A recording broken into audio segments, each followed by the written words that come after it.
eu agradeço a oportunidade. Muito bom dia. Bom, planejar com a paisagem do conflito à congruência.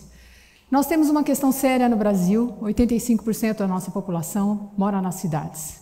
E a gente pode pensar que isso não foi planejado, mas não se enganem, muitos processos de planejamento acontecem. O problema é como eles acontecem. Eu mostro para vocês o programa Minha Casa Minha Vida, um grande processo de planejamento. Só que a questão aqui é que o processo de planejamento, ele focou muito nas questões da habitação, do teto sobre a cabeça das pessoas. As ciências, de um modo geral, para evoluir como evoluíram, elas acabaram por se especializar. E a especialização tem um ônus e um bônus.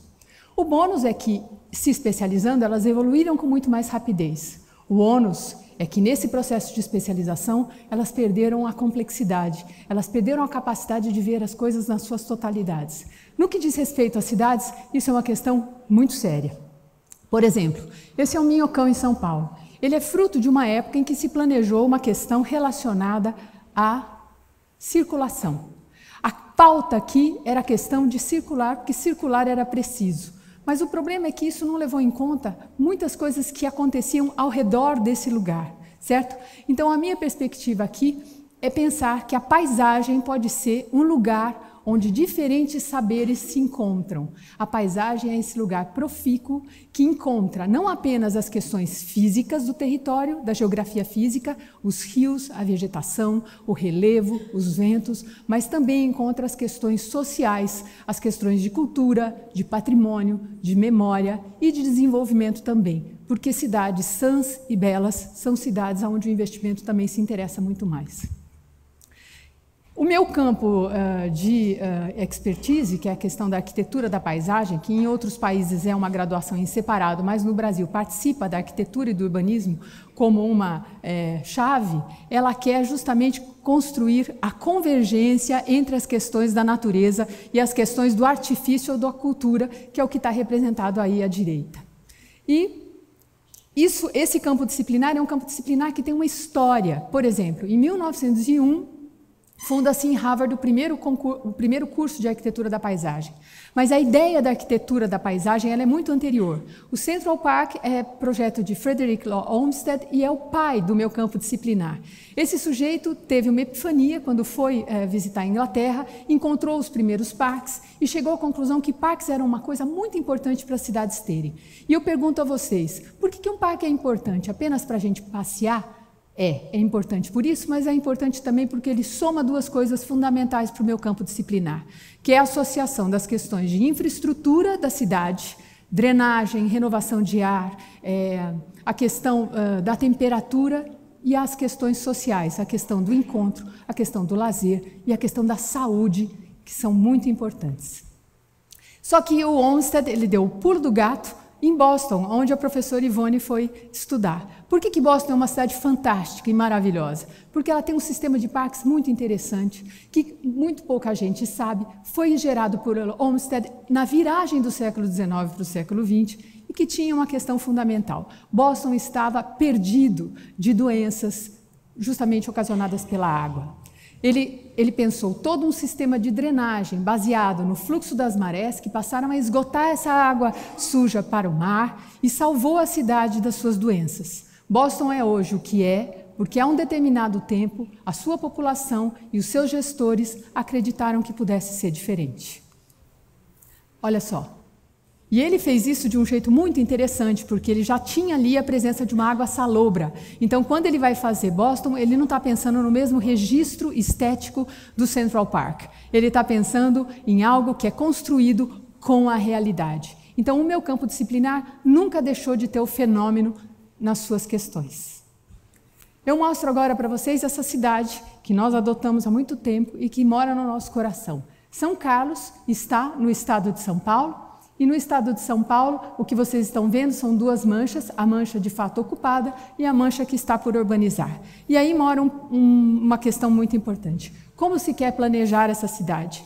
Qual é a nossa relação, por exemplo, com as águas? Vocês estão vendo aí, nós moramos no privilégio. Nós não tomamos água servida de nenhuma outra cidade. O que isso significa? Ninguém aqui toma esgoto de outra cidade, arduamente tratado. Toda a água aqui é capturada no próprio município e no lençol aquífero, ou seja, isso é ouro puro e a gente tem que não só valorizar, mas nos tornarmos um exemplo, ou seja, não é só a capital da tecnologia, é a capital do privilégio ambiental também. Só que isso não está sendo construído ao longo do tempo de um modo, digamos, inteligente. E eu vou tentar explicitar isso para vocês. Eu participo do GTPU, que é um grupo de planejamento a partir dos parques urbanos. É uma atividade voluntária que me une à professora Renata Bovo Pérez, da Federal, e que tem no professor Tundizi, que está à frente da secretaria, o nosso padrinho, digamos assim. Porque ele nos fomentou, esse grupo existe, os estudantes estão conosco e vários profissionais. É um grupo interdisciplinar, nós temos a participação de biólogos, ecólogos, geógrafos, e estamos construindo isso que vocês vão ver, que eu chamo de cartografia complexa. Vejam, eu estou juntando aqui a hidrografia de São Carlos. Isso aqui é uma cartografia dos espaços livres e de recreio. Isso está gravado no nosso plano diretor. Isso é terra pública, certo? Muitas vezes com qualificação, muitas vezes sem qualificação. Isso aqui são os parques públicos que foram gravados, que foram objeto de um decreto em janeiro de 2017. Saibam que eles existem no papel, mas não existem de fato. E a nossa tarefa é justamente colocar isso dentro de um sistema, ou seja, a nossa pretensão é fazer com que tudo isso talvez um dia seja realidade na cidade de São Carlos. Isso que vocês estão vendo são as áreas de especial interesse ambiental. Elas também estão gravadas e essa gravação ela tem a ver com a necessidade legal de deixar essas terras ou sem o processo de urbanização acontecendo sobre elas, ou elas têm um papel ambiental importante. Quando eu uno todas essas cartografias, eu tenho um primeiro desenho. O que é esse desenho aqui? É um desenho das potenciais áreas de intervenção ou de projeto. Design, uma das traduções da palavra design é projeto, certo? Agora vejam, do planejamento, que é quando eu ainda estou usando isso, ou seja, uma perspectiva de visão de topo, de sobrevoo, com uma cartografia que eu chamo de fria, eu tenho um segundo movimento que está indo na direção do projeto, e o projeto é o desenho do cotidiano, é o desenho, por exemplo, do cartódromo, é o desenho de parques como eles são na cidade. Esse trânsito de escalas que vai do processo de planejamento, o urbanista está aqui, até o processo de projeto, que é onde o arquiteto, o desenhador urbano está, ou o paisagista, eu tenho um trânsito de escalas. E eu queria dizer a vocês que o grupo, esse grupo do qual eu participo, e todos os alunos e profissionais que estão juntos, estão empenhados em fazer isso acontecer. Eu mostro um exemplo que já foi feito, apenas fazendo um pequeno parênteses para vocês verem. Essa é a cartografia mais antiga que eu tenho da cidade de São Carlos. Como vocês podem ver, foi um plano diligentemente feito de cima para baixo, de norte a sul, de leste a oeste, uma cartografia de grade, colocada num relevo como? Desse tipo. O que acontece aqui? E aí eu volto, pego um ganchinho do começo da minha fala, né? Dentro das áreas de especialização, as pessoas que pensaram drenagem, durante muito tempo, pensaram drenagem de um jeito muito objetivo. A água vai do meio-fio para a boca de lobo, da boca de lobo para os canos, às vezes as galerias e direto para o rio.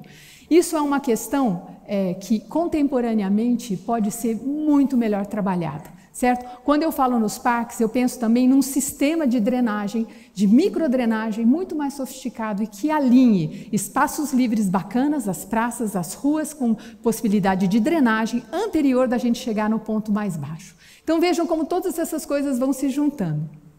Eu mostro para vocês também que esse fenômeno, por exemplo, de construção de uma cidade que foi, ao partir do passar dos tempos, se impermeabilizando muito, é uma questão de época. E só que hoje a gente precisa pensar fora da caixa. E pensar fora da caixa significa pegar todas as caixas e misturá-las. Olha lá o processo de canalização de São Carlos e a resposta. Por que a gente construiu as enchentes? Porque à época essa era a melhor solução. Só que isso aqui é algo que se construiu. A enchente não é culpa do rio, nós ocupamos as várzeas. Portanto, a gente só está tendo uma resposta. Quanto mais a cidade cresce, mais ela se impermeabiliza e mais eu aumento a mancha de inundação. Só que eu posso agregar questões muito interessantes nesse processo de criação de parques. Essa é a enchente de 2015. Me contem, pensem um pouco sobre isso. Alguém já colocou na ponta do lápis quanto já se perdeu, se a questão for econômica, em toda essa sucessão de enchentes que aconteceu, desde aquelas fotos antigas até essa? Pois bem, mostro a vocês então como é que esse processo se faz. É um processo que escolhe alguns quadrantes. Eu estou ali em cima na Federal e aqui do lado na direção do Campus 2. Aquela mancha vai ser estudada em termos de uso do projeto. E aí esse projeto ele vai estar justamente entre o cartódromo e o Cambuí, essa área aqui, daqui até aqui, certo? E vocês vão ver agora que é uma área suscetível já a estrago.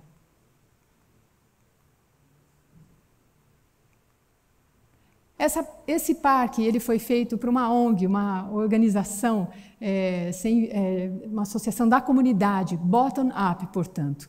E esse pessoal, que hoje em dia é uma OCIP, está tentando justamente um futuro diferente para esse lugar. Então imaginem que dentro daquela grande cartografia eu escolho uma bacia hidrográfica, aponto um lugar e faço esse projeto. Esse projeto agrega questões que estão ligadas a uma ciclovia. Essa ciclovia é uma ciclovia de passeio que anda em volta do cartódromo, mas ela pode se conectar à grande ciclovia.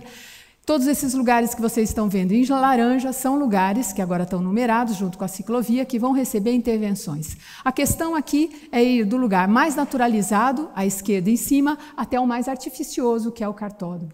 A ideia é que a água aqui possa ser visitada, olhada, e que a população crie justamente uma afetividade pela água, que a gente consiga compreender que a água não é só algo que é um desastre, mas é algo que faz parte da nossa vida.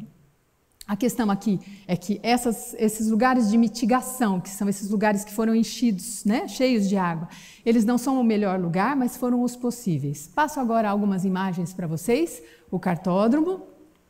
Eu já conversei com quem fez esse projeto, eles toparam fazer esse tipo de alteração, certo? Aqui é aquela praça à direita, aquela praça da descida do Oquino, que também pode ser usada. Hoje em dia ela é só um estacionamento de carros, não é? E aí eu tenho esses lugares sem a água e com a água.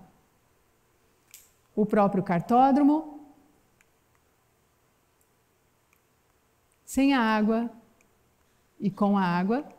E aí esses lugares, eles vão justamente funcionando como essas estruturas, em que eu vou retendo a água. Os cálculos foram feitos, eu tenho um time muito... Essa é a sede da Amor, que também vai ter ali uma estrutura. O básico das questões de drenagem é você conseguir fazer... Essa aqui é na altura da República Várzea, onde tem uma transposição.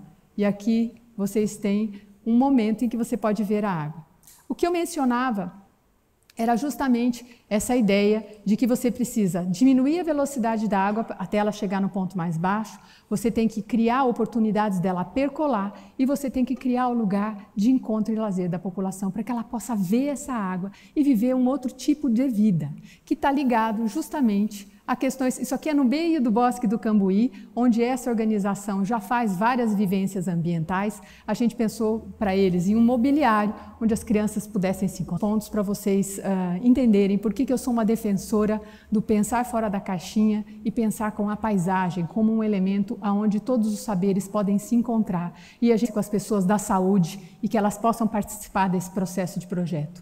Com as pessoas da Carlos, reter a água, renovar os ares e fazer, de fato, uma revolução. Muito obrigada.